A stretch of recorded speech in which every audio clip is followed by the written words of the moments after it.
Hello, I'm Sebastian. Welcome to Nine Nar Trees podcast. Today I will summarize and review the book. End. The Fed by Ron Paul is a forceful argument that the United States should rethink the power and design of its central bank. Written by a longtime congressman known for his libertarian, limited government philosophy, the book presents the Federal Reserve not as a neutral manager of the economy, but as an institution whose control over money and credit produces recurring booms and busts, distorts prices, and quietly transfers wealth through inflation. Paul connects monetary policy to everyday concerns such as rising living costs, job insecurity, housing bubbles, and the growth of federal spending. He also emphasizes the political dimension, arguing that central banking reduces transparency and weakens democratic oversight by placing crucial economic decisions in the hands of unelected officials. Blending historical episodes, economic reasoning, and policy critique, the book aims to persuade readers that monetary reform is not an abstract debate, but a practical issue tied to freedom, stability, and long-term prosperity. I will give you key takeaways from this book. Firstly, central banking and the hidden mechanics of money, a core topic in End. The Fed is how a central bank shapes the economy through control of money creation and interest rates. Ron Paul frames the Federal Reserve as a planning authority that influences the price of credit across society, affecting mortgages, business investment, consumer borrowing, and government finance. By expanding or contracting the money supply, the Fed can push interest rates below what a free market might set, encouraging risk-taking and leverage. Paul argues that these signals are not simply technical adjustments, but powerful interventions that change how resources are allocated, often rewarding the most politically connected borrowers first. He stresses that inflation is not only rising consumer prices, but also the expansion of money and credit that gradually weakens purchasing power. In this view, the costs show up later as higher prices, savings erosion, and instability. The topic also highlights why monetary policy can feel remote to citizens. The process is complex, and its impacts are dispersed, making accountability difficult. Paul uses this to set up his larger case that sound money and transparent rules are preferable to discretionary central planning. Secondly, boom and bust cycles as a policy outcome. Another major theme is the claim that repeated financial bubbles and recessions are not inevitable features of capitalism, but consequences of monetary manipulation. Paul draws on ideas associated with the Austrian School of Economics, arguing that artificially low interest rates mislead entrepreneurs and investors about the true availability of savings. Cheap credit can fuel malinvestment, projects, and asset purchases that look profitable under easy money but collapse when conditions tighten. The book ties this mechanism to recognizable patterns such as rapid asset appreciation, overbuilding, speculative behavior, and then sudden contractions marked by defaults and unemployment. Paul also critiques the typical policy response to crises, further intervention, bailouts, and renewed monetary expansion, which he suggests postpones necessary corrections and plants the seeds for the next bubble. This topic explains why the pain of downturns often feels unfair, with ordinary workers bearing job losses while large financial institutions receive support. By treating boom-bust dynamics as a predictable outcome of central banking, Paul argues that reforming the monetary system is essential to achieving lasting stability rather than relying on cyclical emergency measures. Thirdly, inflation, savings, and the quiet transfer of wealth. Paul emphasizes inflation as a moral and economic problem, not merely a technical target for policymakers. In his framing, when new money enters the economy, it does not raise all prices evenly or immediately. Early recipients, such as major banks, government contractors, and leveraged asset holders, can spend or invest before prices adjust, while wage earners and savers experience the costs later through higher living expenses and reduced purchasing power.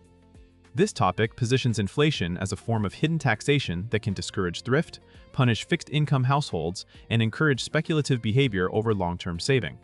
Paul connects these effects to retirement insecurity and to the erosion of middle-class wealth, arguing that stable money is a foundation for responsible planning and genuine economic opportunity. He also addresses the idea that modest inflation is beneficial, countering that continual currency debasement normalizes deficits and masks the real cost of government programs. Through this lens, sound money becomes a fairness issue. It protects earnings, preserves savings, and limits the ability of powerful actors to benefit from monetary expansion at the expense of the broader public. Fourthly, government expansion enabled by easy money, a central argument in End. The Fed is that monetary policy and the size of government are inseparable. Paul contends that a central bank makes it far easier for the federal government to finance large deficits, wars, and expansive domestic programs without immediate tax increases. When borrowing costs are suppressed and debt is monetized directly or indirectly, spending decisions become less constrained by voters' willingness to pay. This topic explores how that dynamic can reduce political honesty because the true costs are shifted into the future through debt or into the present through inflation.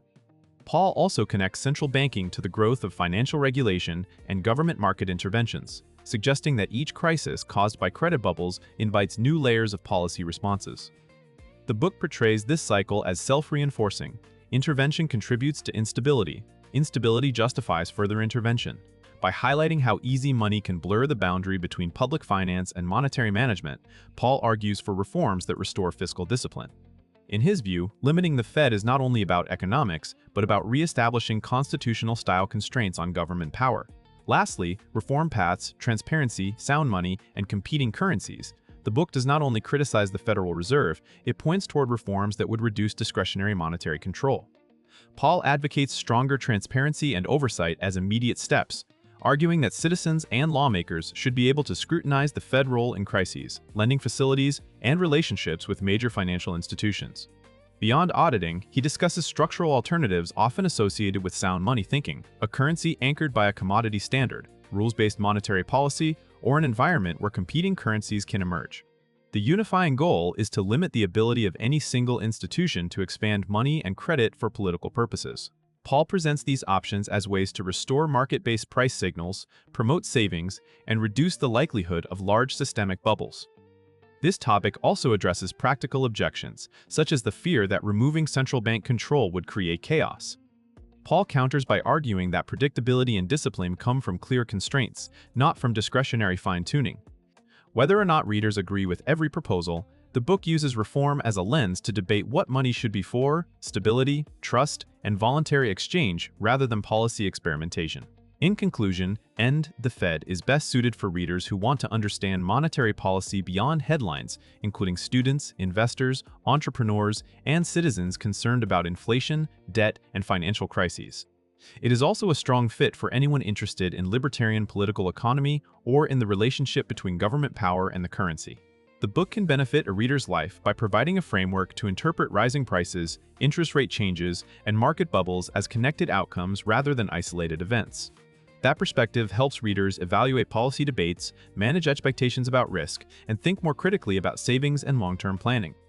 Compared with similar books on central banking, Paul's work stands out for its plain-spoken urgency and its integration of economics with constitutional and political accountability.